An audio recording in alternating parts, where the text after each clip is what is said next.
to be home soon. Imagine the hush of a small English town at dusk, where the chimneys still send up faint curls of smoke and the timber-framed houses lean a little toward one another, as if whispering secrets across the narrow lanes. You sit by a window, the wooden shutters half closed, and in the distance you hear the muffled toll of a church bell, carrying through the evening air. The world is unhurried, and so are we. Tonight we walk not into a stage performance of Shakespeare, but into the quiet, everyday life of his England, where the hum of markets, the warmth of hearths, and the slow passing of seasons gave texture to his words. But here's the gentle twist. Shakespeare's England was not always grand or dramatic. It was filled with small, ordinary moments. The rustle of parchment, the clatter of wooden shoes on cobbles, the softest of rain on thatched roofs. These moments, humble and overlooked, shaped the rhythm of the plays more than kings or queens. Stay with me, because in a moment we'll see how those quiet details, often lost time, were the true foundation of a world we think we know. As we move together through the story, I promise it will be safe, steady, and tender, like walking with a trusted friend by lamplight. Breathe slowly, feel the comfort of stillness, and let me guide you deeper into the heart of Shakespeare's England. Soon, we will step gently into Chapter 1, in the quiet town of Stratford-upon-Avon, where the timber beams of houses leaned inward as if in conversation, and the cobbled streets echoed faintly with the sound of wooden shoes and horse hooves. William Shakespeare first opened his eyes to the rhythms of England, and as you sit with me now, breathing slowly, you might imagine the faint scent of wood smoke drifting from hearths, the crackle of fires behind shutters, the laughter of children by the Avon's banks, the murmur of markets where voices rose and fell like the tide, and all of this ordinary life, soft and unhurried, formed the backdrop of a world that would one day give rise to poetry that has never ceased to echo, yet in its earliest years there was nothing grand or faded in the sight of it, only the texture of everyday life. And stay with me, for in a moment you'll see how the simplest details, the smell of fresh leather in his father's workshop, the glint of candles on pewter dishes, the sound of bells marking the hours, became the quiet threads woven into the plays. And though the world has often told the story of Shakespeare as though he emerged fully formed, the truth is gentler, and in truth his England was shaped by patience, by rhythm, by the steady cycle of seasons, by the quiet turning of years. Picture the little boy, his hair tousled, running with other children near the river Avon, their shouts muffled by the damp English air, the willows leaning into the water, the mist curling at dawn, and perhaps he pauses, as children do, to look at the current, at the sky reflected in it, at the way the geese flew overhead, and you might think, did those sights linger in him, only to return later in verse, when he would speak of rivers and birds and skies with the poet's tenderness, and in that wondering we begin to hear the soft heartbeat of his England. Stay with me, because the market days were another rhythm, when the narrow lanes filled with farmers and merchants, the air scented with cheese, bread, and the sharpness of tan hides. His father John Shakespeare, a glover, laying out wares of fine leather, the gloves soft but sturdy, and young William's fingers touching the grain of the skins, the smoothness of linings, the faint smell of oak bark used in tanning. And in those textures he learned something of craft, of making, of how raw material could be shaped into elegance, and perhaps that too lingered a lesson carried into words, that the roughness of common life could be smoothed and fitted into poetry. Breathe slowly, and imagine the church bell of Holy Trinity ringing, the deep sound carrying across meadows, over thatched roofs, through the timbers of shops, calling townsfolk to prayer, to gathering, to the rhythm of the week, and William sitting there with his family, watching the flicker of candles, the smell of incense mixing with damp stone, the Latin words spoken though perhaps not fully understood, yet the cadence of them, the music of ritual, leaving its mark, and one day, years later, those cadences would find echoes in his verse, soft rhythms hidden beneath English speech, like a remembered melody. And in the evenings, when shutters closed and the hearth was stoked, you might picture the glow of firelight on rough plastered walls, the crackle of resinous logs, the family gathered, voices low, the turning of pages or the telling of stories aloud. And in such a setting, where imagination grew in the hush between fire and shadow, Shakespeare's England was not a land of endless noise, but quiet evenings of steady work, of children lulled to sleep by the lull of voices and the sound of rain against thatch. And I promise you, In a moment we will see how even such ordinary scenes grew into the soil from which plays would later rise. Stay with me, for there is a comfort in this picture, a reassurance that greatness grows not from grandeur, but from the familiar, the patient, the everyday. And as you let your breath slow, imagine the Avon flowing as it always did, the same current then as now, carrying reflections of stars, carrying boats of merchants, carrying whispers of the town along its surface. And in that steady current, Shakespeare's boyhood past, unhurried, rooted in England's soil, in her seasons, in her voices. And as this first chapter closes, let us rest in the image of that quiet town, timber beams, cobbled streets, market cries fading into evening bells.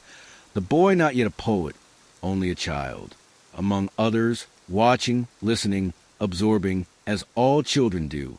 And in his watching, the seeds of something timeless were sown, waiting in silence until the day they would bloom. In the soft rhythm of days that followed in Stratford-upon-Avon, young William's world grew slowly larger, and though at first it was bound by the lanes of timber-framed houses, the market squares, and the green fields beyond, soon it reached into the world of words, of books, and of learning. And if you lean with me now, as though draw your chair close to the hearth,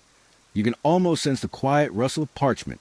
the scratch of a quill, the hush of boys gathered on wooden benches in the little grammar school where he learned Latin. And though it may seem distant, imagine the smell of ink, sharp and metallic, the sound of the master's voice reciting lines from classical authors, the chant of students repeating, the repetition of kind of music, steady, patient, like the tolling of the church bell, and in that rhythm of language seeped in, word by word, phrase by phrase, until it became part of him. Stay with me, because in a moment you'll see why these lessons mattered, for the plays that would one day flow from his pen carried within them the echoes of Ovid, of Seneca, of Plautus, yet softened, reshaped, blended with the earthy voice of England itself. As though the Latin he learned in boyhood became clay, he later molded into something living and breathing. Breathe slowly, for the image is simple. A boy with a quill, the parchment before him, his hand smudged with ink, the air cool in the stone-walled schoolroom, the narrow windows letting in pale daylight, dust, motes drifting, and perhaps he glanced from the page to the window, his eyes catching sight of clouds moving across the sky, and in that moment, as children do, he daydreamed, his mind wandering beyond the lines, beyond the lesson, toward a story of his own, and you might see how even in such a strict and ordered space, imagination stirred softly like a lamp flickering in a draught. Stay with me, because there's a quiet twist here, and it is this. Shakespeare's England was not only shaped by the high voices of scholars, but also by the earthy cadences of neighbors, of merchants in the marketplace, of mothers calling their children home, of songs sung in taverns, of prayers spoken at night. And William lived at the meeting point of these worlds, the formal Latin of the schoolroom and the rough English of the streets. And from this meeting his voice grew supple, able to hold both poetry and play, both philosophy and laughter. Imagine him leaving the school in the late afternoon, stepping into the streets where butchers sold cuts of meat, where smiths hammered iron, where farmers cried out prices for eggs and cheese, where the Avon flowed steadily, and all around him was a language not books but life, rich in rhythm, thick with idiom, filled with humor, and he absorbed it just as he absorbed his lessons, carrying both streams into himself. And as night fell, he returned to hearth, to the glow of firelight, where his family sat, and perhaps his father spoke of business, of trade in wool, of debts owed or favors granted, and William listened, his ears filling with the patterns of speech, the negotiations of adults, the murmurs of neighbors. Pause with me now. Let your breath slow, for in these ordinary details lies the seed of something extraordinary, and though no one then could see it,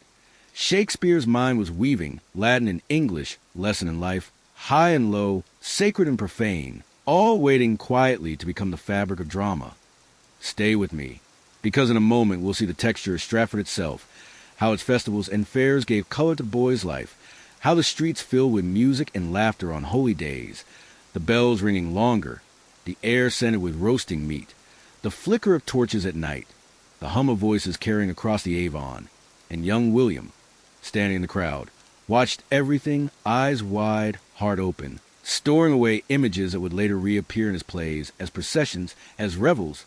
as masquerades, Imagine to the silence of winter, snow falling on the timber beams, the Avon sluggish with ice, the fires burning longer, the markets quieter, families drawing close in the cold, and in that stillness, stories told aloud carried more weight, and William, like many children, would have sat close, listening as elders spoke of saints, of kings, of legends half remembered, and perhaps, in the hush between words, he wondered how those stories might be told differently, with more laughter, more tears, more truth. Stay with me, for this is how the soil of his youth was prepared, by the mingling of discipline and daydream, of ritual and spontaneity, of Latin verbs and English jests. And though he could not know it, this balance was already forming the cadence that would make him unique. Breathe slowly. Picture him now as a teenager, taller, his voice deeper, still walking the same streets, still crossing the same wooden bridge over the Avon,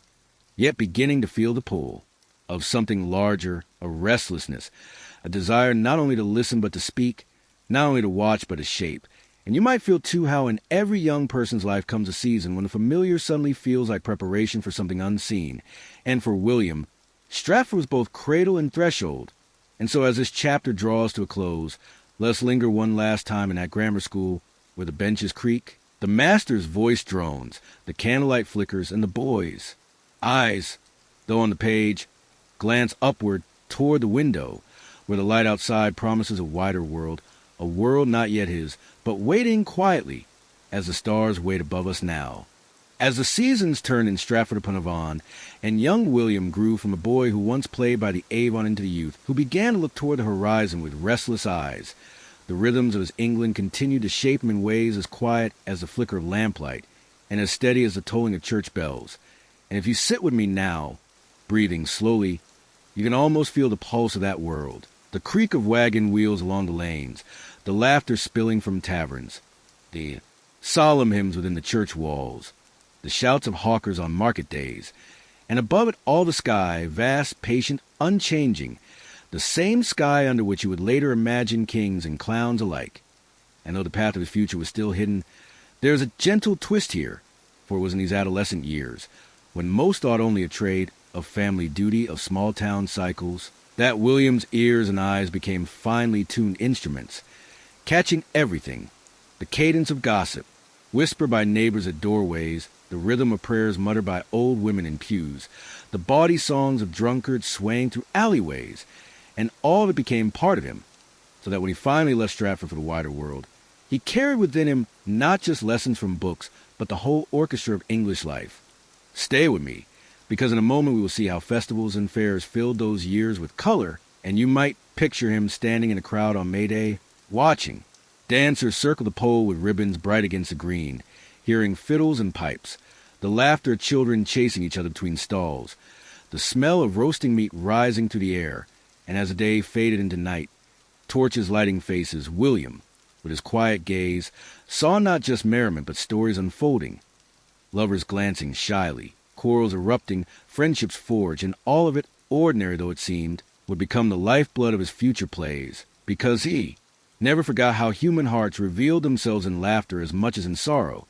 And when winter came, with frost painting the windows and snow muffling the cobbles, the same town that once rang with music grew hushed, the families drawing close around hearths, voices lowered, stories told longer to pass the dark evenings.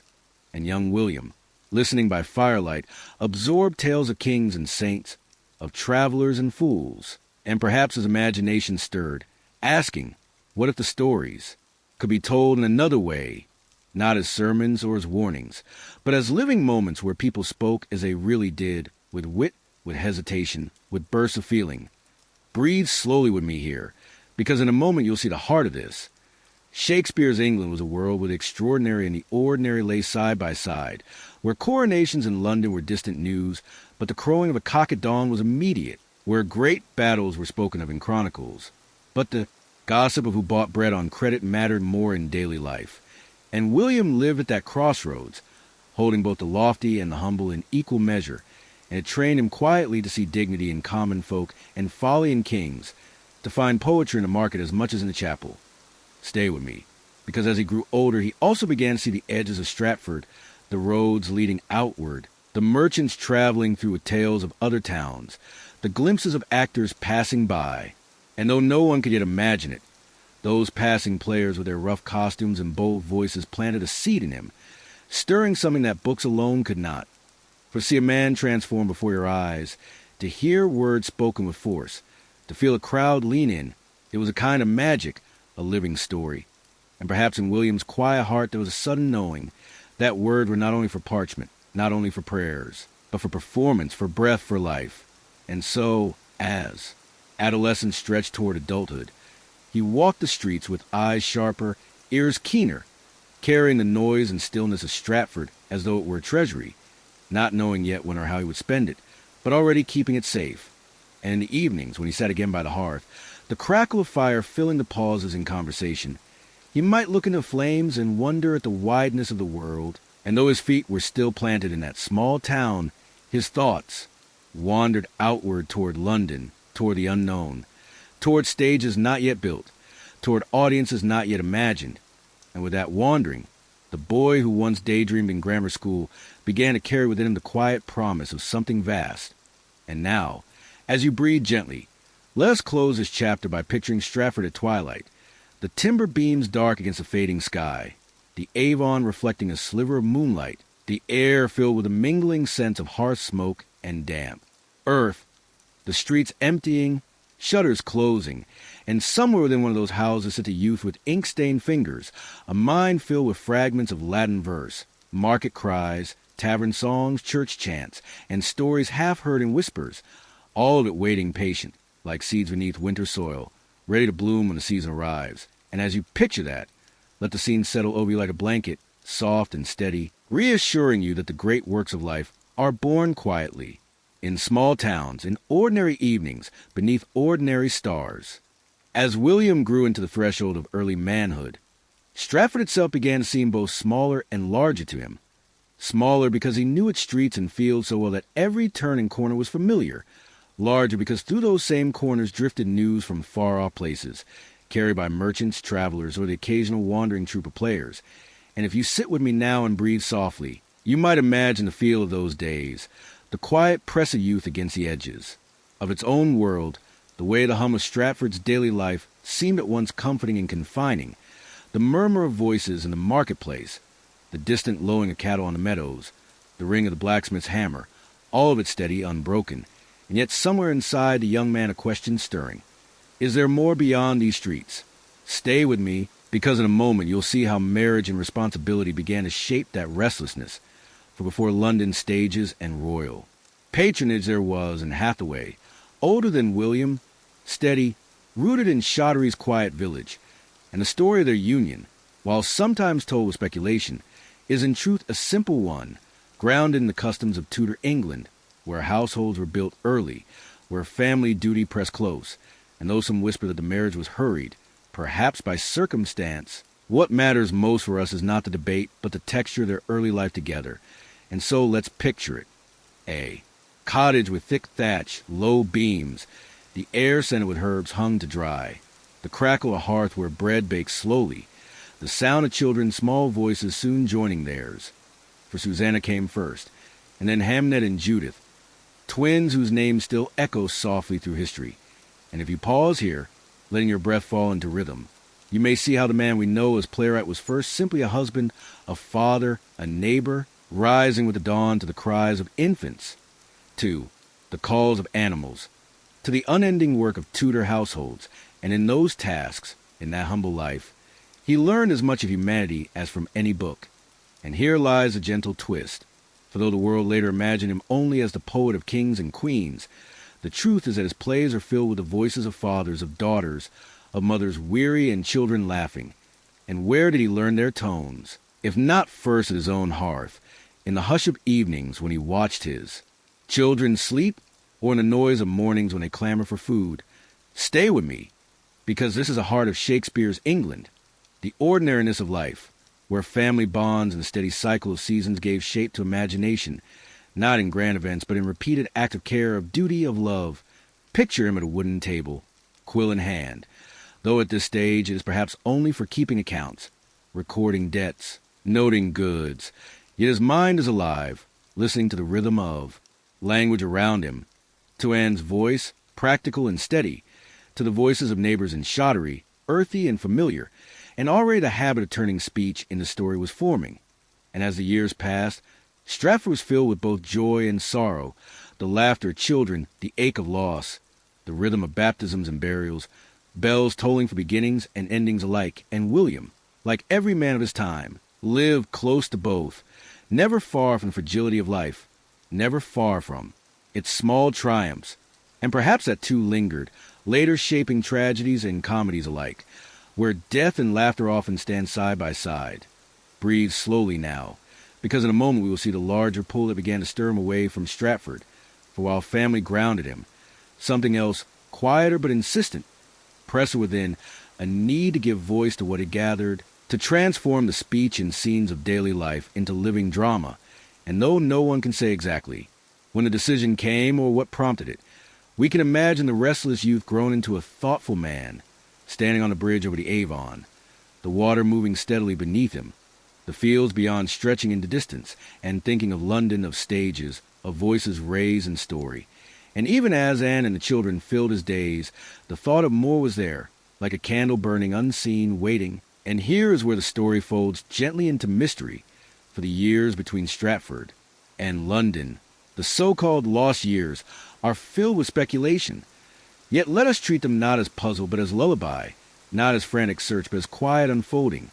For in those years, whether in teaching, in travel, or in apprenticeship, what mattered was not where he was, but what he carried. And he carried England itself,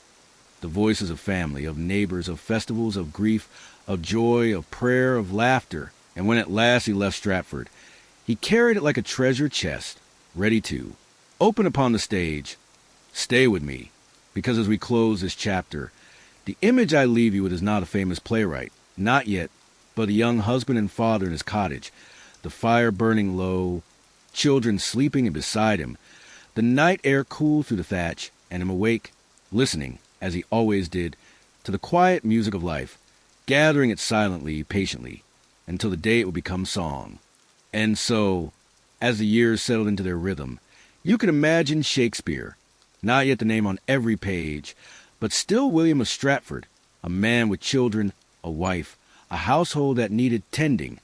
a man who walked the lanes of his town and knew the names of every neighbor, their stories, their habits, the way one man chewed bread with particular slowness, the way another woman always sang a line from a psalm as she drew water from the well. And these small observations, these tender noticings, were his secret gathering, though at the time no one would have thought it unusual. For everyone noticed their neighbors, everyone listened, but he listened with a different kind of ear, one that tucked phrases away, one that remembered the cadence of speech. And though he may not have known it consciously, he was training himself in the art of dialogue long before any stage beckoned, and in this chapter one want you to settle into that life with him, to walk those streets of Stratford, softly as if you, too, were living in his shoes. And you might see the guild hall where lessons were once learned, hear the church bells of Holy Trinity sounding in steady tones across the Avon, and smell the faint sweetness of meadows in bloom just beyond the town's edge. And perhaps, as you linger in these scents and sounds, you sense how deeply they rooted themselves in his mind, so that years later, when writing of forest glades or fairies dancing on midsummer nights, he was really returning to the gentle countryside of Warwickshire, the place where hedgerows buzzed with bees and the river ran quietly in summer light. And when his quill moved on paper, it was this world, his own world, reshaped into another. And still he was father, still he was husband, still he rose each morning to familiar tasks. And yet that candle of restlessness glowed, unquenched, urging him onward. And in a moment we will cross to the matter of the so-called lost years, those shadowed stretches of biography where no document speaks clearly. And yet if you breathe slowly now, you will feel that their silence is not emptiness, but rather fullness waiting, for silence often holds more than noise. And in that silence we can imagine William at markets listening to tales of sailors, or perhaps tutoring children in Latin, or maybe even following a road toward London, testing his steps in larger towns. And those scholars debate. Our task here is softer, not to argue but to feel, not to prove, but to rest in possibility. because possibility itself is gentle, unthreatening, like lying beneath the night sky, wondering which star might fall next. And in that wondering, we are closer to truth than if we clutched it too tightly. And so we picture him, 20-something, his hair a little longer, his eyes restless, his mind alive, still bound to Stratford but sensing something beyond. And perhaps a traveling troupe of actors returned, as they sometimes did, setting up their stage in the Guildhall, rough boards, painted backdrops, and William in the crowd, watching, listening, laughing, perhaps even speaking with them after. And imagine what that must have stirred, a thought that he could be among them, that story spoken aloud could change the air, and in that moment his restlessness would have crystallized, a vision forming, fragile but undeniable, and though Stratford held him, and in the children rooted him, that vision grew, whispering that one day he must go, and you and I, sitting quietly with this thought, can feel how difficult it must have been, the pull between hearth and horizon, between duty and dream. And yet every artist, every dreamer knows this tug, the ache of loyalty and longing, and perhaps it was in those lost years that he wrestled with it most deeply, weighing the warmth of Stratford's safety against the unknown promise of London. And if you close your eyes now and listen with me, you might almost hear the sounds of a London street calling. Faintly through the distance, horses' hooves, merchants' cries, a swirl of voices more varied than Stratford could ever hold. And that call grew louder with time, not louder in noise, but louder in his imagination, louder in his need. And when at last a moment came, though history records little, we could be certain of this. He carried the sounds and textures of Stratford with him, as one carries the warmth of a blanket on a cold road. He carried his children's laughter and his voice, the ring of church bells, the murmur of the Avon, the glow of Warwickshire fields, and that was his foundation, unshaken even as he left. And stay with me, for this is where the story bends softly, where Stratford's lanes give way to London's, and we step with him into the unknown, not suddenly, not harshly, but as one steps from twilight into evening, slowly, naturally, with every sense alert but calm. And the man we have watched grow in Stratford is now on the threshold of becoming the writer the world will know, though for now he is only William, carrying voices like treasures in his heart. And now, quietly, we leave Stratford behind, not in a hurried way, not with loud farewells, but with the soft tread of footsteps on an old road, the kind of journey that begins almost unnoticed, as if one were simply walking to the next village, though the truth is that the path stretches further, toward London, toward a life that cannot yet be imagined. And if you sit with me in this moment, you can picture William setting out, not with grand wagons or splendid companions, but with the modest bundle of a man whose means are simple, perhaps a cloak folded carefully, a small purse of coins, a mind alive with voices, and a heart steady but restless. And as he walked mile by mile, the countryside opened before him, the rolling fields of Warwickshire fading into other shires, the lanes edged with hedgerows, the smell of earth damp with morning dew, and all around him the sounds of Tudor England's roads, the creak of cart wheels, the lowing of cattle being driven to market, the chatter of fellow travelers, each with their own story, and William, as always, listened, gathering details, holding them in silence, for he was already a keeper of voices, and those voices, though he did not yet know it, would one day appear on a stage, transformed into characters who live forever. Stay with me, because as we wander alongside him, the road itself becomes part of the story, each inn he stopped at, each town where he might have rested, a piece of his education, not the kind of lessons written in books, but the lessons of living, how men bargained, how women sang, how quarrels flared and faded, how laughter echoed even in hardship, and perhaps he scribbled a note or two on scraps of parchment, but more likely he simply remembered, storing away with perfect fidelity the cadence of speech, the glimmer of a joke, the sting of an insult, the warmth of a greeting. And in this long walk, William was not merely traveling. He was shaping himself quietly, gently, listening to England and learning its song. And when at last the city rose before him, London of the late 16th century, it must have seemed both overwhelming and irresistible, a place of smoke rising from 1,000 hearths, the Thames alive with barges and ferries, narrow streets crowded with merchants and beggars, courtiers and apprentices, a place of noise and press and ceaseless life. And into this world stepped William, a provincial man with little but his words. Yet in those words was an entire country's worth of observation. And that was enough, more than enough,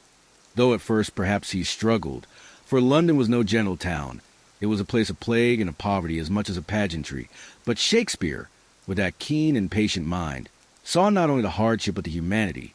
And where another man might have recoiled, he listened, he absorbed, he found material, and slowly, quietly, he began to belong. Imagine with me the young Shakespeare entering the yard where players were rehearsing. The rough boards of stage set up in a courtyard, the smell of ale and roasted meat in the air, the murmur of an audience gathering, and William among them, his eyes fixed on performers,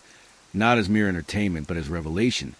And perhaps he spoke with them, perhaps he offered to help, perhaps he carried a spear in the background of some forgotten play. And in those small beginnings lay the seed of everything, and here's a soft twist. It was not the crown of court that first welcomed him, but the players, those wandering men of uncertain fortune, who opened the door to his true vocation. And in their company, he began to see how words, spoken aloud, could move hearts, could bring laughter, could conjure tears, and slowly, almost imperceptibly, Stratford's son became London's writer. As you breathe slowly now, picture him by candlelight in a small rented room, ink and quill before him, scratching out lines not yet immortal, perhaps clumsy at first, yet full of promise, and imagine the quiet pride he must have felt when a line spoken on stage drew a laugh from the crowd, or a sigh, or even a murmur of recognition, for that was all he had ever sought. To make the world he carried within him visible to others, to share the voices he had gathered, and London gave him that. Chance, rough, chaotic, uncertain, but real, and in time he was known, not yet as the greatest, but as a playwright of promise, a poet with something rare, and he walked the streets with new confidence, though always with humility, still listening, still watching, still gathering, for he knew that every face, every voice, might one day walk again in his plays. Stay with me here, because as Chapter 6 draws to its close, we see not the grand master of English letters, but the young man in transition, stepping carefully between two worlds, the Stratford of hearth and duty, and the London of stages and ambition, and though he straddled them uneasily, it was in that tension, in that balance, that his genius began to flower quietly, steadily, as natural as the dawn. London, with all its noise and bustle, began to wrap itself around William slowly, not as a sudden thunderclap, but as a steady tide rising at his feet, and you can imagine him adjusting day by day, finding his way through crooked lanes, through the scents of fishmonger stalls, through the laughter spilling from taverns, through the chanting of street vendors offering apples or ribbons, through the endless mixture of voices that seemed to weave a tapestry of the city itself. And William,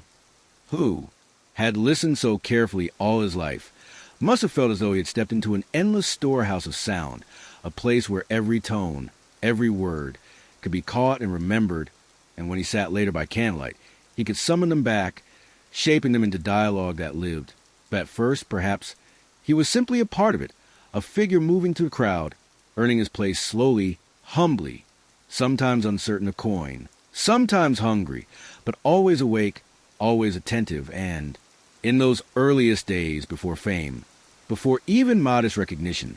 the theater was a place of rough beginnings, and William found himself drawn into its circle, not yet at its center but moving toward it, as a moth might circle a lantern before daring to touch its glow. And the lantern in this case was a small but vibrant world of acting companies, men who roamed from in yard to in yard, performing before townsfolk, sometimes before gentry, with energy and invention, and William among them, perhaps as a helper, perhaps as a player, but more importantly as a learner, absorbing the craft from inside, understanding the timing of entrances, the way a line must carry in an open courtyard, the way laughter rippled through a crowd at one moment and silence fell in another. And this was his education, not formal, not written in books, but learned in the living breath of performance. And quietly he began to write, to test his hand at verse, to shape scenes. And though some of those early works may not have survived, what matters for us is that the practice was there, the patience, the willingness to try, to fail, to try again, and over time, lines began to sing, characters began to take shape, voices once only stored within him now finding their way to paper, and then to stage, and it must have been a wonder to him, to hear words he had written spoken aloud by actors given life, given breath, and to see how audiences leaned in, how they reacted, how they laughed or sighed or fell into stillness. And in those moments, he must have felt he had found his place, not fully yet, not securely, but the beginning was there. And as you breathe slowly now, let yourself picture it. An Elizabethan yard at dusk, torches lit, a makeshift stage of planks, actors in costumes patched and repatched, voices rising to night air, and among the crowd, William, not watching but listening intently, the way a craftsman examines his own handiwork, and sensing that, yes, this was a path. This was the work he was meant to do. Stay with me, because here lies a gentle twist. The theaters of London, though later grand, were at first fragile things, subject to suspicion, to closures in times of plague, to moral criticism, to the whims of patrons. And William, entering this world, entered a place as precarious as it was promising, and yet it was within that uncertainty that he found freedom. For nothing was fixed, everything was open, and his imagination could stretch, could test itself, could find form in a space knot, yet rigidly bound. And as he lived through those days, balancing modest income with great ambition, perhaps sending money back to Stratford, perhaps thinking often of Anne and the children, he held within himself a double life, the life of a London playwright in the making and the life of a Stratford husband and father, and that tension, that quiet pull between two homes, gave his writing its depth, its balance between the earthly and the noble, between laughter and sorrow, between the common, voice and the poetic line. And so the London years, even at their beginning, were not merely professional steps but personal reckonings, shaping him in every dimension. And as he walked home some nights through streets lit only by flickering lanterns, the air heavy with wood smoke and river mist, he must have felt tired yet alive, poor in coin perhaps but rich in story.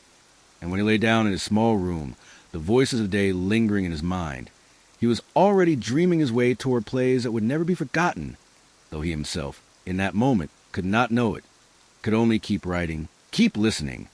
keep living one day into the next, until the quiet persistence of his work brought him further into the heart of London theater, step by gentle step, as natural and inevitable as dawn following night. As the months and years moved gently onward, London began to open itself to William more fully, not only through the crowded in yards and the laughter of audiences, but through the steady establishment of purpose-built theaters that rose like new constellations on the city's edges. And if you breathe softly with me now, you can picture first of them, the theater built in Shoreditch, its wooden frame rising boldly against suspicion, a place where stories could be given a more permanent home. And soon others followed, like the curtain, and William found himself not just drifting along the margins of performance, but slowly, firmly, entering into the company of players, men who lived precarious lives but with courage and camaraderie. And here, amid their ranks, he began to shape his own place, writing words for them, crafting speeches that gave their voices power. And though at first he may have been untested, perhaps even doubted, his lines soon proved themselves, for audiences felt their pull, and in those moments, the Stratford youth was becoming the London playwright, still humble, still learning, but already noticed. You can imagine how this felt, to see the fragile hope of words on parchment become laughter or tears in a crowd, to feel that what was once only inside him was now shared by many. And yet, even as success began, the life of theater remained uncertain, subject to play closures that swept London with fear, subject to critics who declared acting sinful,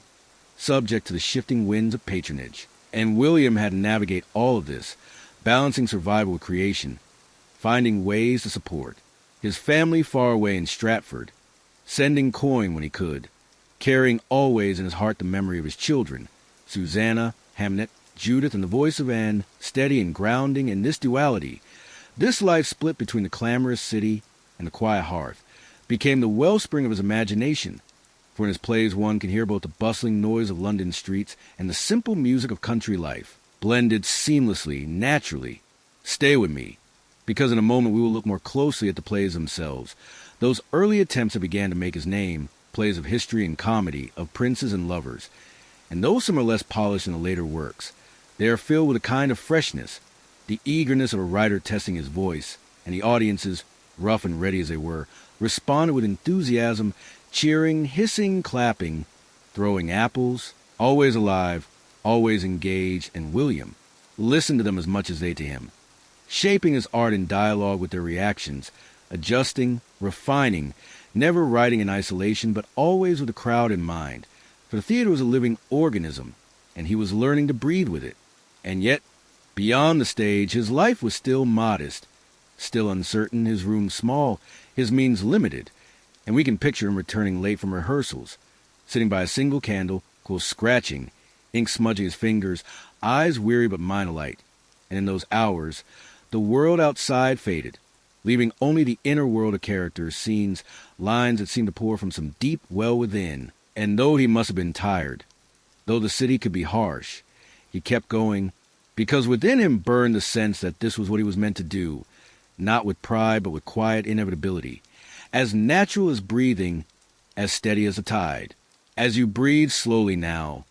picture him walking the Thames banks at dawn, mist rising, barges moving slowly across the water, the city stirring to life. And in those moments he was both man and poet, both ordinary and extraordinary, carrying the voices of the world around him and preparing to turn them into something lasting, something timeless. And perhaps he smiled to himself modestly, knowing that he was on his way, though still at the beginning, still on the threshold of greatness. And so, with the theaters now rising sturdier and the world performance giving him a firmer footing, William's name began to be spoken more often in London, not in the palaces of kings yet, but in the murmurs of players, in the chatter of audiences who left the playhouse buzzing about a clever line or a moving speech. And slowly he was becoming something more than a hopeful newcomer. He was becoming a playwright to watch. And this moment, though quiet in the scale of history, must have felt monumental to him, for he had crossed from dreaming into doing, from imagining into creating, and yet he was still only a man among many, writing, revising, working to please a crowd that could be fickle, and that humility stayed with him, grounding him, shaping his approach, always practical, always listening. If you picture him now, sitting by the window of a modest room in Bishopsgate, where he lodged for a time, the sounds of the city floating up, horses clattering, hawkers calling, bells tolling from distant churches. You can imagine him pausing between lines, cool held still, listening, absorbing, because London itself was as much his teacher as any school, and its lessons were endless. The city was filled with contrasts, the rich in fine clothes gliding toward court, the poor begging in rags along the same road, apprentices singing bawdy songs after work, noblemen passing in litters, scholars debating in taverns, thieves lurking in alleys, priests preaching sermons, and William saw them all, heard them all, and later they would walk again in his plays, transformed but recognizable, and this was his genius. Not only in invention, but in observation, in the way he could take the life around him and render it into something universal, something both particular and eternal. Stay with me, because in a moment we'll turn to those early plays that gave him footing, the histories, the comedies, works like Henry VI and Titus Andronicus, which may seem rough to us now, but were alive with energy, with a young writer's eagerness to show what he could do. And though he may not yet have reached the heights of later years, already his talent was clear, already the audience sensed something different in his lines, a rhythm, a music, a depth that went beyond mere story. And yet, for all his growing success, life was not simple, for plague still struck often, closing the theaters, silencing performance, driving actors and writers to other means of survival. And William, practical as ever, turned then to poetry, publishing his narrative poems Venus and Adonis and The Rape of Lucrece, works that earned him both patronage and reputation. And here we see the adaptability that marked his life. When the stage was closed, he found another way. When one door shut, he quietly tried another, never dramatic, never despairing, simply persistent, steady, like a craftsman working his trade. And in time the rewards came, slowly, never in a rush, but enough to keep him, enough to support his distant family in Stratford, enough to continue. And imagine how that must have felt, to hold a printed book with his name upon it, to know that words once scribbled in solitude were now bound and shared, passing from hand to hand, perhaps read aloud by candlelight in noble halls. And though the applause in the audience was thrilling, this must have been a quieter pride, the sense of permanence, of being read, of being remembered beyond the fleeting night of performance. As you breathe slowly with me now, see him walking along Cheapside, bookseller stalls around him, glancing at volumes, hearing the chatter of literate London, and knowing that his own work was among them, part of that conversation, part of that world. And the young man from Stratford, who had once sat in a small grammar school, was now part of England's literary life, humble still, but secure enough to continue, to press forward, to keep writing. And as this chapter closes softly, picture him not as a master yet, but as the craftsman becoming, balancing plays and poems, audiences and patrons, city and countryside, a man between worlds, steadily finding his way, not in sudden leaps but in patient steps, as steady as a candle burning through the night. By the time William had found his footing as both poet and playwright, London itself had begun to take stronger hold of him, not merely as a place where he worked, but as a great living text from which he read daily. And if you pause with me here, you can imagine him stepping through its crooked lanes at dawn, the Thames catching the first light in ripples of silver, barges drifting with slow dignity, the cries of vendors just beginning to rise, and William listening, always listening his mind alive to every cadence, storing it away for the lines he would later shape, for the characters who would later speak. And the plays themselves were becoming bolder, richer, more complex, still filled with the vigor of youth, but now beginning to show depth, the way early comedies like Midsummer Night's Dream or The Two Gentlemen of Verona began to mix laughter with poetry, whimsy with wisdom. And though they may have been performed in makeshift spaces, the words lifted them beyond there, humble boards, carrying audiences into enchanted woods or far-off courts, giving them delight and wonder. And William, though modest in appearance, must have felt a quiet thrill, seeing the magic of imagination take hold in the eyes of a crowd. And yet, the theater was never only about delight. It was a mirror of life, and William, with his deep awareness, began to show that too, in his histories, where kings and battles came to life, not merely as chronicles, but as dramas filled with human feeling, and audiences, whether apprentices pressed shoulder to shoulder in the pit or nobles seated more comfortably above, leaned in, recognizing something of themselves in the struggles of princes, in the humor of fools, in the sorrows of fathers and sons. And that recognition was the secret alchemy of his art, turning the common into the eternal. Stay with me, because in a moment we will step into a world of patrons. For theater in those days was not only about talent, but also about protection, about securing support from powerful figures who could shield players and writers from the suspicion of authorities. And William, through his poems dedicated to the Earl of Southampton, found such a patron, a connection that lent him both prestige and opportunity, and while some later speculations embroider the nature of that relationship, we can rest quietly in the simple fact that allowed him to continue his work, to refine his art, to remain in London and not be crushed by its hardships. Picture him now,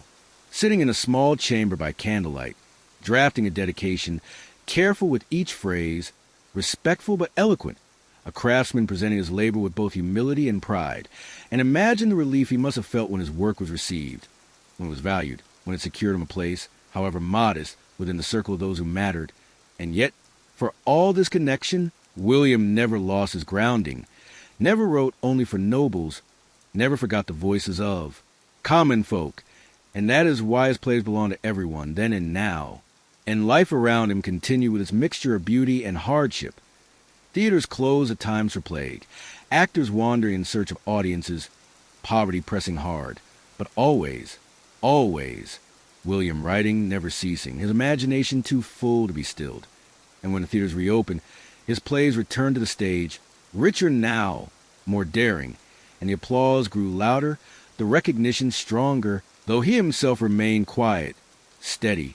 letting the work speak rather than seeking glory, content to observe, to write, to listen. As you breathe slowly now, imagine one of those evenings when the playhouse was full, the stage alive with players, the crowd raucous and delighted,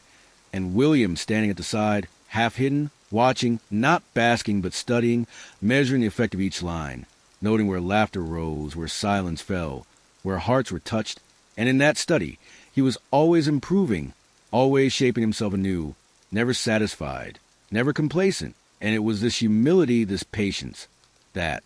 made his art grow steadily, until soon his name was no longer just spoken in yards, but in noble halls, in printed books, in the wider world, and Stratford's son was becoming England's voice, though he himself, even then, may have only thought of the next line, the next play, the next chance to turn the life around him into story. By now, William had walked far from Stratford in every sense, though the Avon still ran quietly in his heart, and the cottage fire still glowed in memory. He was now unmistakably part of London's living fabric. His name attached to plays that drew laughter, to verses that stirred whispers among patrons, to performances that lingered in the memory of those who watched. And yet he was not yet the giant we know, not yet the writer of Hamlet or King Lear, but a man in the thick of learning, experimenting, balancing success with setback, hope with hardship. And if you sit quietly with me now, you can almost hear him sighing as he lays down his quill after hours of work, stretching tired fingers ink-stained but alive with ideas, because he knew, even then, that the work was worth every weary night. London in these years was growing too, theaters multiplying, audiences swelling, and with them came rivalries. Other playwrights, quick with words, sharp with wit, and William, though not a man of quarrel, was drawn into the circle, respected by some, mocked by others, yet always he kept his gaze steady on the work itself, letting the plays answer more loudly than any insult. Imagine him listening to the boisterous wit of Christopher Marlowe's lines, feeling both admiration and the challenge of competition, and then quietly turning back to his own desk, sharpening his own music, shaping his own characters, and step by step his voice became clearer, more assured, until soon the plays bore a stamp that was unmistakably his, that weaving together of laughter and sorrow, of poetry and plain speech, of kings and commoners sharing the same stage, reflecting the wholeness of life itself. Stay with me, because in a moment we will glance into those early triumphs that began to set him apart, like Romeo and Juliet, which caught London with its mixture of youthful passion and tragic inevitability. And though the story was old, William's telling gave it breath, gave it pulse, gave it the sound of real lovers' voices, so that audiences, whether gentry or apprentice, leaned closer, recognizing the ache of their own hearts. And in that recognition lay the magic, for theater was not distant but intimate, not grand pronouncement but shared feeling, and William understood this deeply, shaping his plays always to draw the audience close, to make them part of the moment. And yet his life was still practical, still tied to coins earned, to theaters closed when plague returned, to the uncertainty of every new season, and through it all he balanced art and survival, Stratford and London, family and ambition. His heart stretched across distance, and perhaps at times he longed for quiet home, perhaps at times he wished to hold his children close. But he pressed on, knowing that the path he walked was shaping not only his future, but theirs. Picture him in a bustling London tavern, players gathered around, scripts in hand, voices raised in rehearsal, laughter spilling over mugs of ale, and William there, smiling, listening,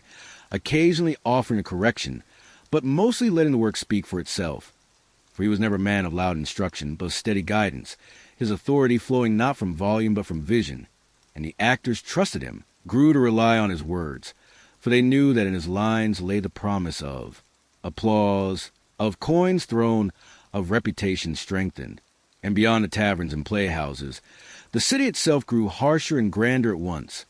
poverty pressing hard on its fringes, splendor gleaming in its courts, and William, with his watchful eyes, carried both into his plays, never writing only of one world but of all, and that breadth, that balance, became his hallmark. As you breathe slowly now, imagine him walking back across London Bridge at twilight, the Thames beneath carrying the reflection of fading light, the smell of wood smoke and fish, the chatter of vendors closing their stalls, and William moving steadily, cloak pulled against the evening chill, mind alive with scenes still unwritten, and though tired, though burdened with distance and duty, he carried within him a fire that did not dim, a quiet certainty that words could hold the fullness of life, that words could make even the fleeting breath of a player on stage endure beyond the night. And so he wrote and wrote and wrote, until the man from Stratford became inseparable from the voice of England itself.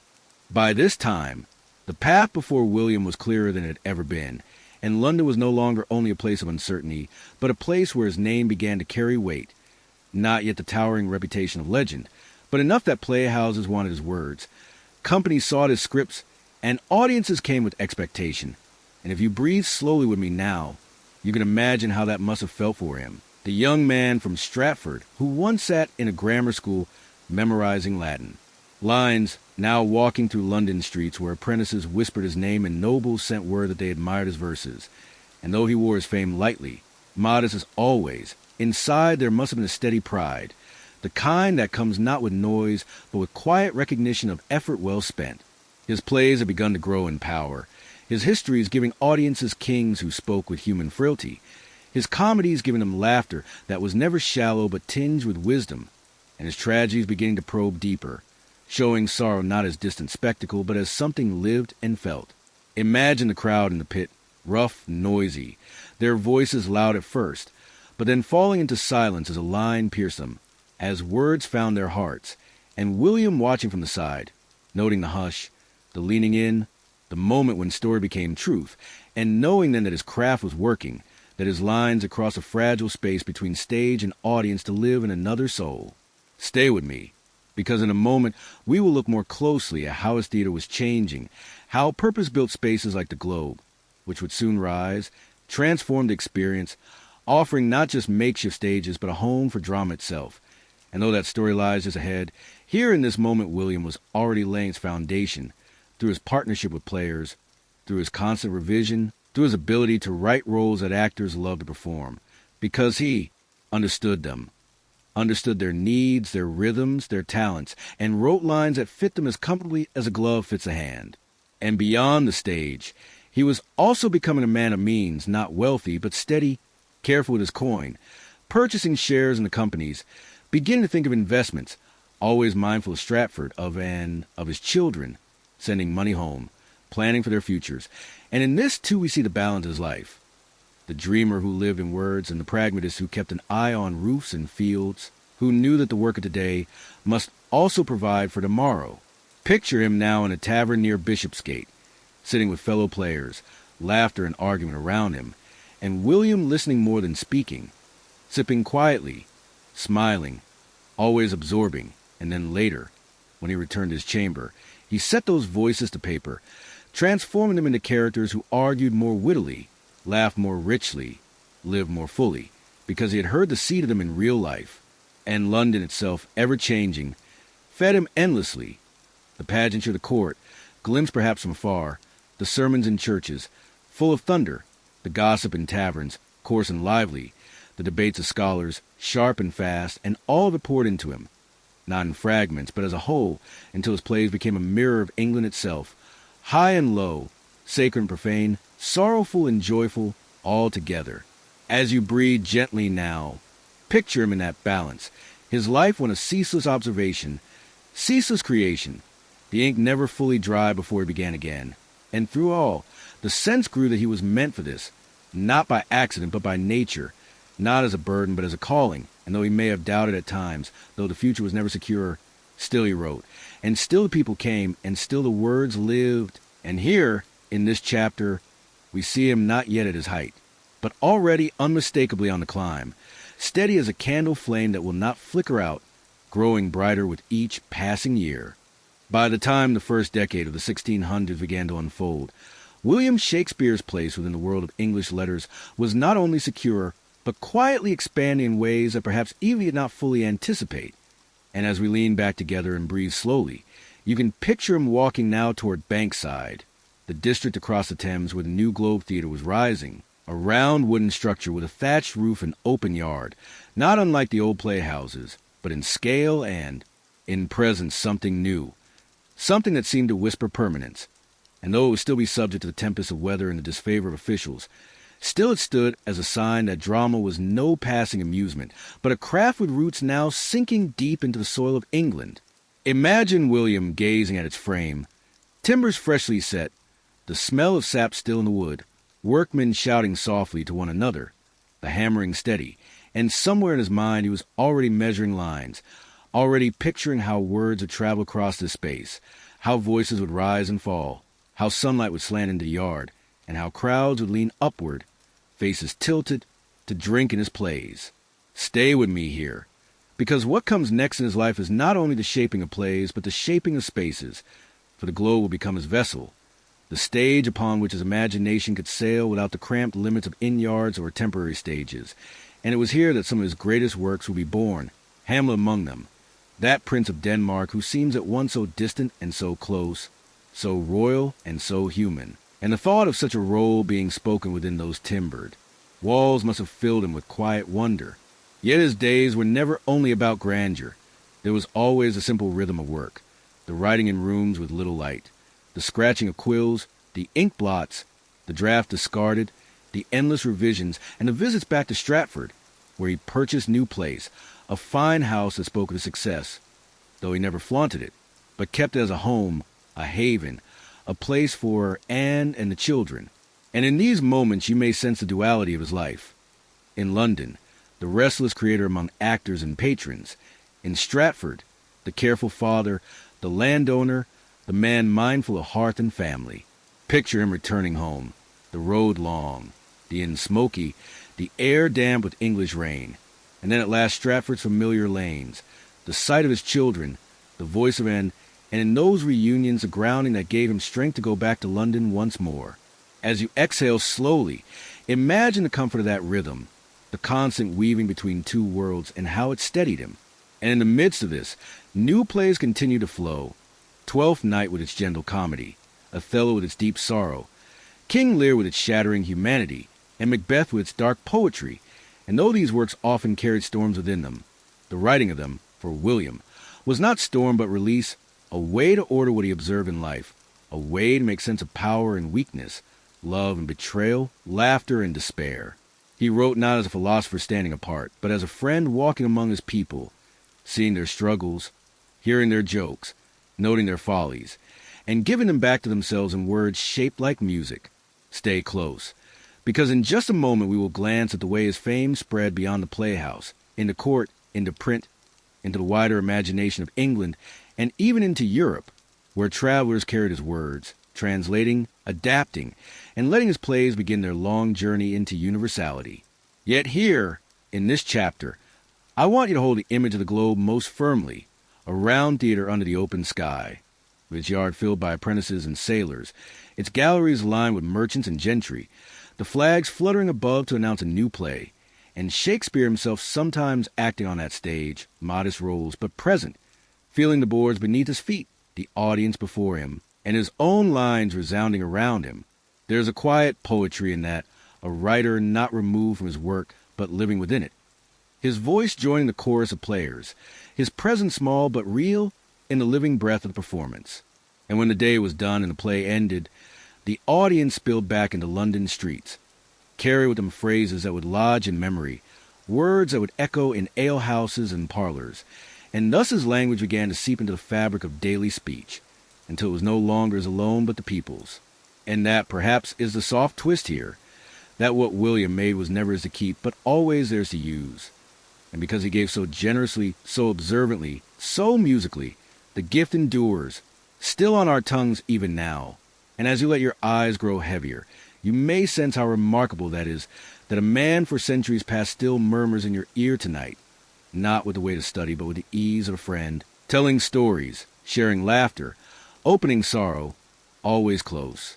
always calm, always present. As the years of the first decade of the 17th century unfolded further, William Shakespeare's craft deepened into a richness that seemed both inevitable and astonishing, as though each play he wrote was not merely a creation of ink and thought, but a natural outgrowth of his own quiet observation of life.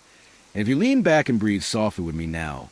you can picture him once more in London, the Globe Theatre thriving, the company of players steady, and the Queen who had been. England's sovereign for most of his life now gone, replaced by King James, a monarch with his own tastes, his own expectations, and his own particular fascination with drama. Shakespeare's company, no longer the Lord Chamberlain's men, now bore the honored title of the King's men, a subtle change of words but profound change of fortune, for this patronage tied them directly to crown, giving them both prestige and stability, and opening the doors of royal performance more widely than before. Imagine, if you will, William standing in the halls of Whitehall or Hampton Court, plays performed not to the rough and ready pit of London but to courtiers, lords, ladies, and the king himself, the air rich with perfumes, the walls glowing with tapestries, the flicker of hundreds of candles mirrored in gilt frames, and the sound of lines, his lines, spoken with measured grace into that resplendent chamber. Stay with me here, because what is most remarkable is not only that Shakespeare adapted his work for such an audience, but that he did so without losing the heartbeat of the common people.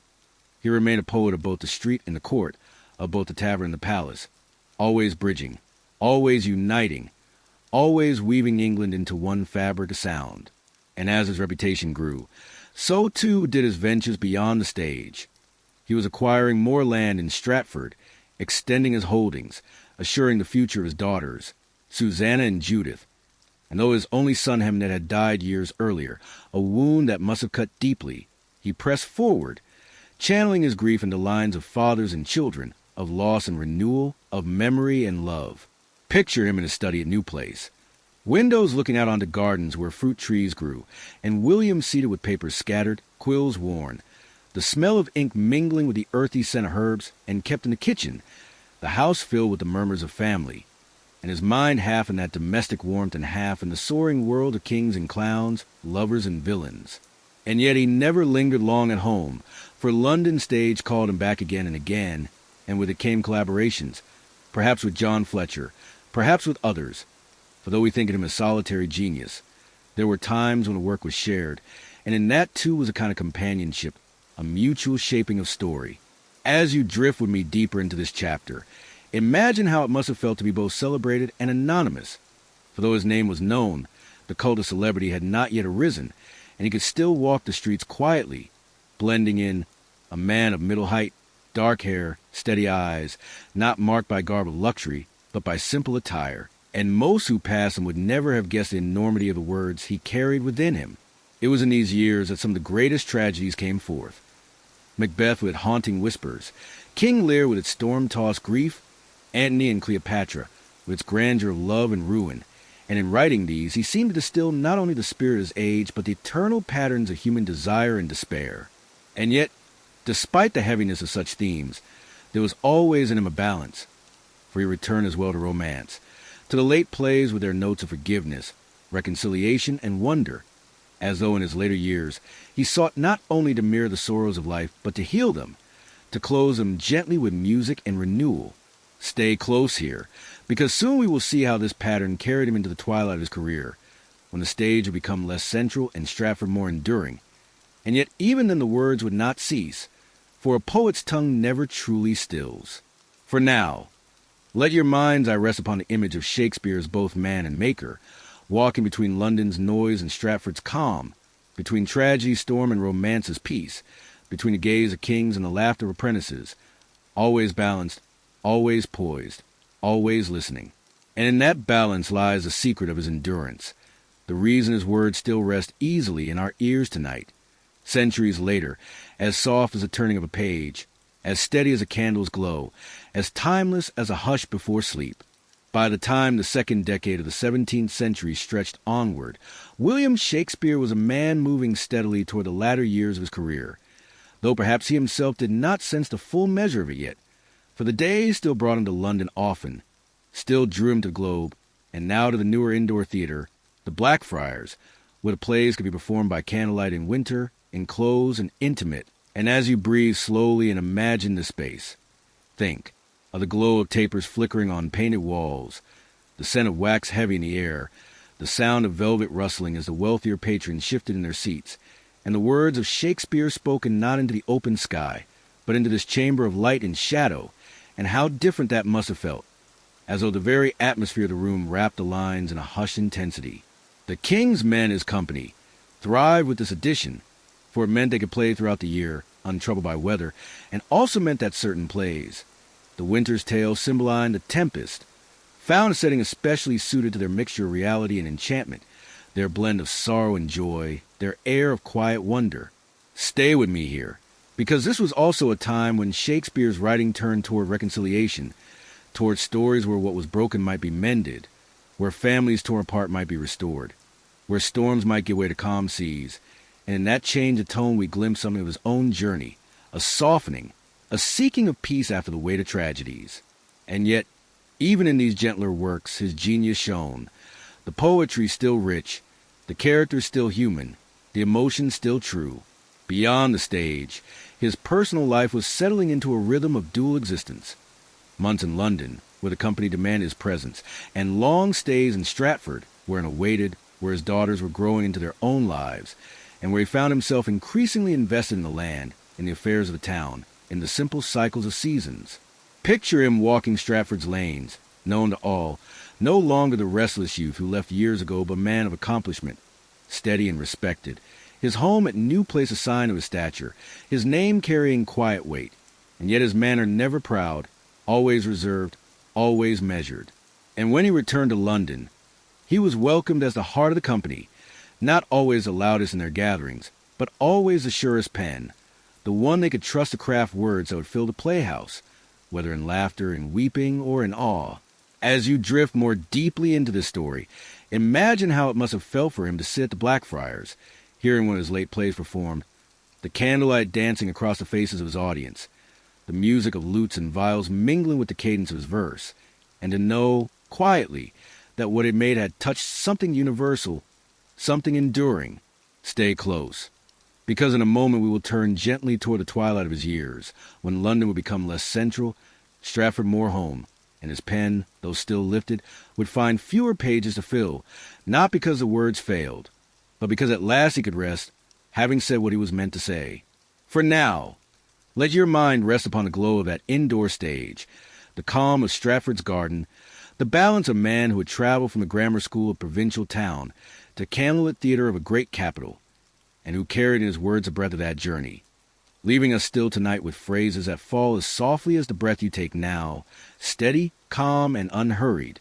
By the time the year 1611 came and passed, William Shakespeare was no longer simply the bright playwright who had made his name with comedies and histories, nor only the master tragedian who had written Hamlet and Lear, but now he was also the elder craftsman of reconciliation, weaving stories where loss could turn to reunion and grief to wonder. And as you breathe softly with me now, picture him standing once more at the globe, the flags lifted above, the Thames murmuring nearby, and yet, knowing in his heart that his time in London was gently waning, that Stratford's pull was stronger, that the seasons of life had shifted. He was not yet old, still in his late 40s, but in an age when few live long. He must have felt the weight of years differently than we do, and perhaps he sensed that his pen would not always be restless, that soon his pages would fill more slowly. Yet in those years he gave us The Tempest, and let us pause here, because in that play, more than in any other, we seem to glimpse Shakespeare himself, Prospero on his island, weaving illusions, commanding spirits, and then at the end, renouncing it all, setting aside the staff and the book, asking for release. Stay close here, for it is a moment of quiet power. Was Prospero Shakespeare's farewell to stage, his own soft closing of a curtain he had long held open? Many have thought so, and though we cannot know with certainty, it is easy to imagine him shaping those lines with awareness that they might be among his last words for the theater. And how fitting they are, a play of storms and calms, of wrongs and forgiveness, of endings that are not ruin but reconciliation. Imagine the audience in the Blackfriars, candlelight shimmering, hearing those final lines, sensing perhaps something of farewell, though not spoken outright, and leaving with a hush that lingers even now. Beyond the stage, William's life was increasingly anchored in Stratford, where Anne and his daughters remained,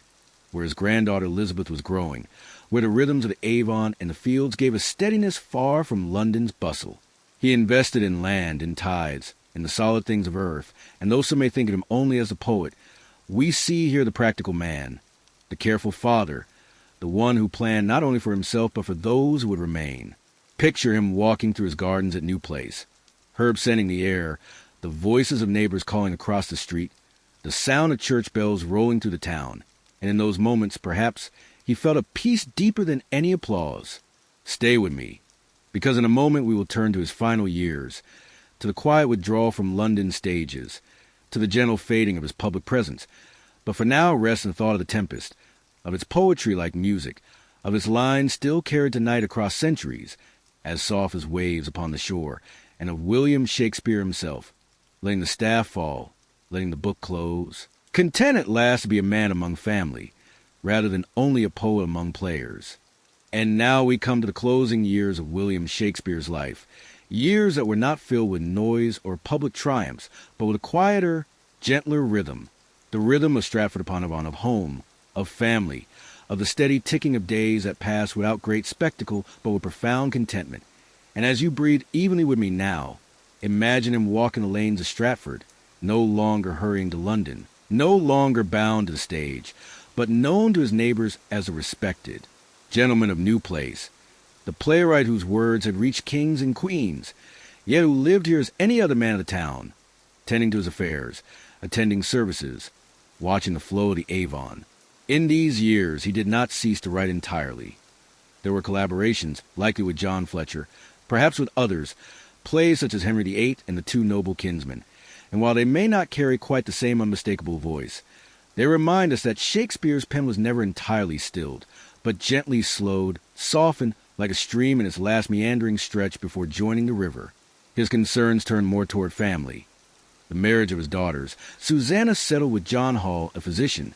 Judith marrying Thomas Quiney, and through them the continuation of his line, though as time would show, that line would not extend far beyond his granddaughter. Still,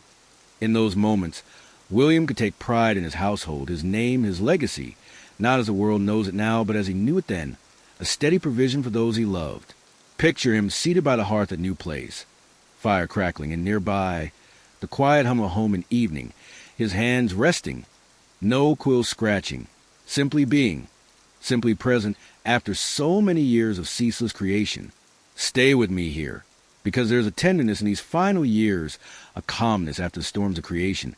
and it is worth pausing in, worth breathing into. When he died in 1616, on what tradition tells us was his 52nd birthday, it was not with fanfare, not with trumpets, but with the same quietness that had marked his private life, and he was laid to rest in Holy Trinity Church, where the Avon flows nearby, the stone still bearing his name, his epitaph still warning against moving his bones, and even in that stern verse we hear his voice protective, wry, unyielding. Yet what he left behind was not only his grave, but his words, and those words never stilled, carried forward by friends, by actors, by the great First Folio of 1623,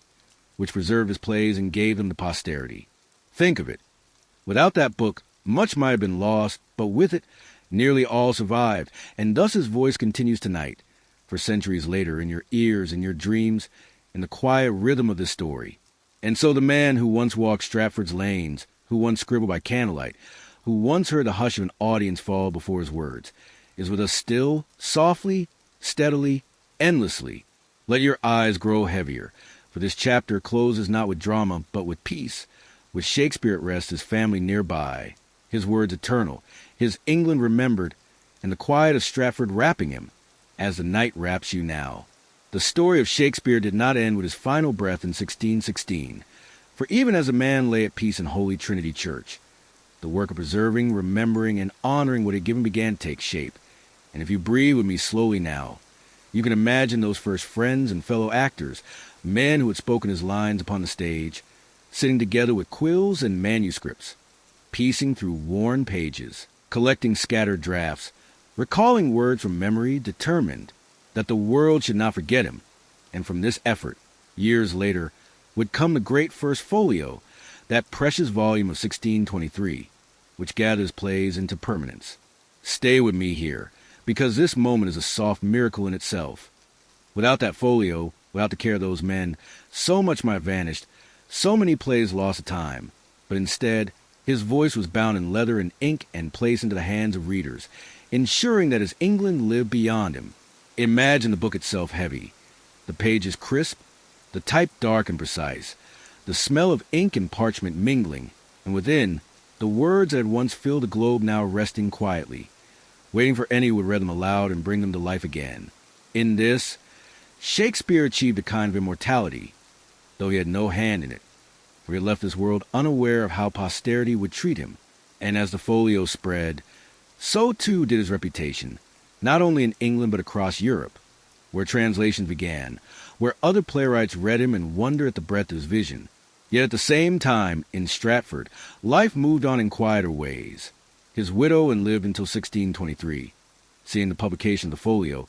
her daughter Susanna continuing as the mistress of New Place, her granddaughter Elizabeth growing, though without siblings to carry the line. The man was gone, but the town still held his presence.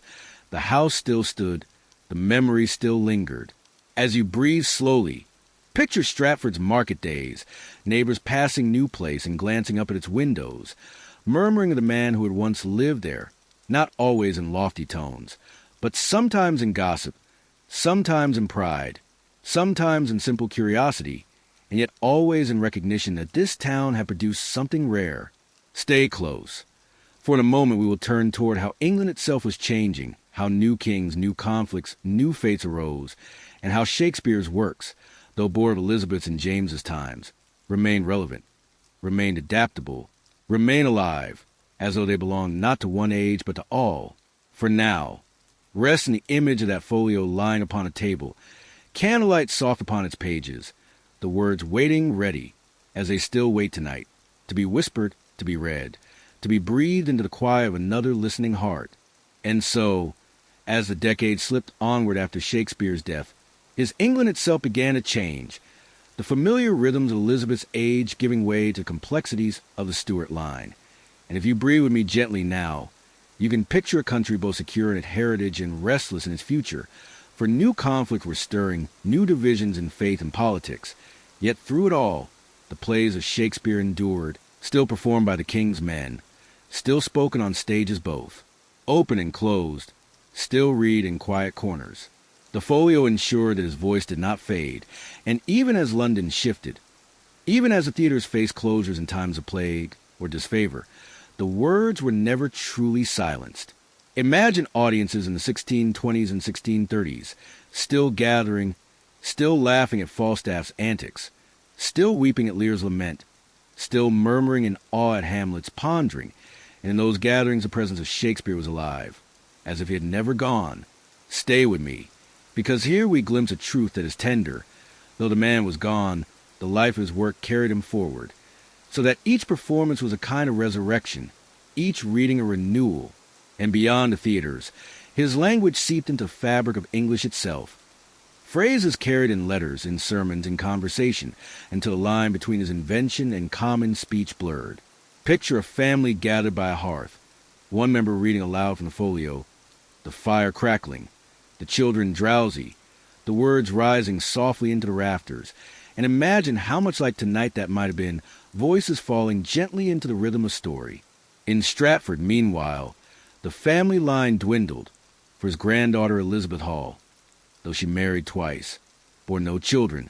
and with her death in 1670, the direct descendants of Shakespeare ended. Yet the words lived, and the plays thrived, and so though his bloodline ceased, his voice continued endlessly, shared by countless tongues. As you breathe evenly now, consider how rare this is, that a man whose daily life was once filled with the ordinary, walking to market, speaking with neighbors, tending the gardens, should leave behind not silence, but a language enriched, a treasury of human feeling, still alive 400 years later. And so, in this chapter, rest with the knowledge that Shakespeare's England did not vanish with him, but lingered transformed, carried forward in books, in memory, in speech, in the hush of theaters, and the quiet of nights like this, when the stories are told again, not as monuments of study, but as gentle companions, keeping you company as you drift deeper into sleep. As the 17th century moved further from Shakespeare's own lifetime, the England he had known continued to shift in ways both profound and subtle. And if you breathe softly with me now, imagine how the theaters that had once echoed with his lines faced closures under Puritan rule in the 1640s, their stages dark, their players scattered, yet his words did not vanish. They remained, resting in folios, in the minds of actors, in the memories of audiences, waiting for the day when the curtains would rise again. And when they did, after the restoration of the monarchy in 1660, Shakespeare's plays returned to the stage with renewed life. Stay with me here, because what is gentle yet remarkable is how his works adapted themselves to new times, to new tastes, to new ears. In some cases they were altered, cut, rewritten to suit fashions, but at their heart they endured, because the core of human feeling they expressed was unshakable. Imagine audiences in the late 17th century, no longer Elizabethan apprentices, but men and women of a different world, yet still hearing the same Hamlet ponder mortality, the same Juliet whispering love, the same Lear raging at the storm, and in those moments, the centuries seemed dissolved, as they do for us now, with his words still alive in our ears tonight. And beyond the theaters, his reputation grew among scholars and poets, who began to speak of him not only as a dramatist, but as England's poet, a title that would one day become immortal. Meanwhile, Stratford remained a place of memory. Pilgrims of the sort traveling to see where he had lived, where he had written, where he was buried. The Avon flowing quietly as always, carrying past and present together. As you breathe evenly, picture that river. Picture the gravestone in Holy Trinity Church. The epitaph stern and simple, and yet above all picture the words, because it is the words that endured, the words that traveled across oceans, the words that took seed in lands far beyond England. Stay close, because in a moment we will cross that sea ourselves, following Shakespeare into new worlds, into places he never saw, but where his voice would nevertheless find a home. For now, let your mind rest gently on the thought of his plays lying silent in closed theaters, yet never extinguished, and then revived, spoken again, as resilient as the human spirit they so faithfully captured. And now, as the centuries carried forward, Shakespeare's words began to travel far beyond the shores of England, carried first by books, then by performances, then by the voices of actors and teachers, until they reached lands Shakespeare himself never dreamed of. And as you breathe slowly with me, picture ships crossing the Atlantic, settlers in the New World carrying volumes of his plays, reading them aloud by firelight in strange and unfamiliar landscapes, finding comfort in their familiarity, their poetry, their humanity. In time, Shakespeare's plays were staged in the Americas, in the colonies that would one day become the United States, and his language mingled with the new rhythms of speech there, even shaping the oratory of leaders. Across Europe, too, his voice spread, translated into French, German, Italian, each tongue adapting his verse, each culture finding in him something of itself. Stay with me, because this is a gentle marvel, that words written for the wooden O of the globe could find homes in palaces of Vienna, in salons of Paris, in the stages of New York, in classrooms of distant lands. And as the 18th century dawned, critics and poets began to raise him higher still, comparing him to the ancients, setting him among the greats of history, until he was no longer simply a playwright of England, but the universal poet of humankind. Picture candlelit drawing rooms in London where readers discuss his plays, actors rehearsing his lines in Germany, schoolmasters in America guiding pupils through his verses,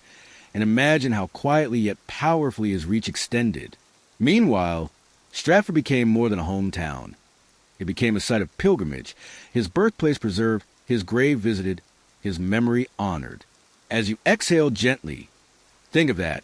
a small provincial town, once ordinary, transformed into a beacon of literary memory, simply because one man had lived and written there. Stay close, because in a moment we will step softly into the 19th century, when his reputation would only grow greater, when statues would be raised, editions multiplied,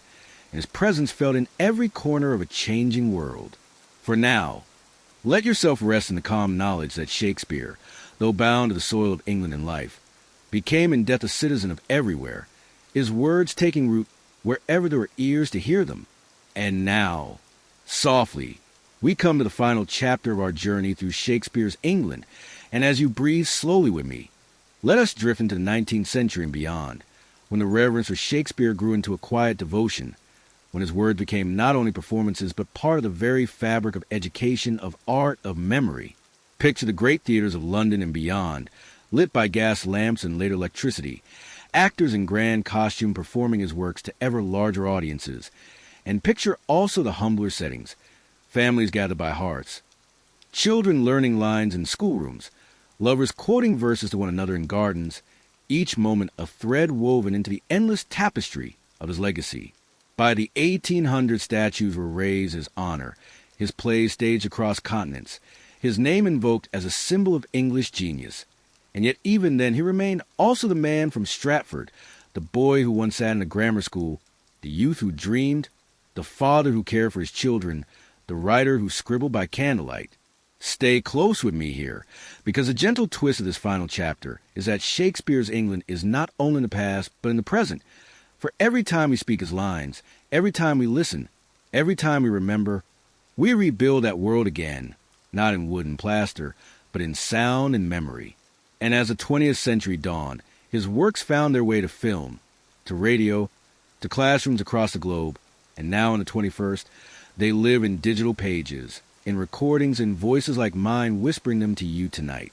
Imagine how astonished William might be to know that centuries later, in a world of inventions he could not conceive. His words would still be spoken softly in the quiet of night, still offering comfort,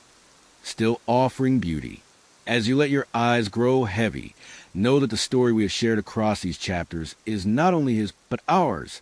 because we carry it forward together. Shakespeare's England was a world of taverns and theaters, of courts and cottages, of rivers and gardens, and though it lies centuries behind us, its echo is present now, as steady as your breath, as calm as the rhythm of sleep. So let this final chapter taper gently. Let the words grow softer. Let the night hold you, and know that Shakespeare's England is with you, not as a monument but as a companion, a voice by your side, whispering into the stillness, inviting you to dream. And softly, with gratitude, let us close this book not with finality but with peace, and with a quiet promise that the story, like the night, continues.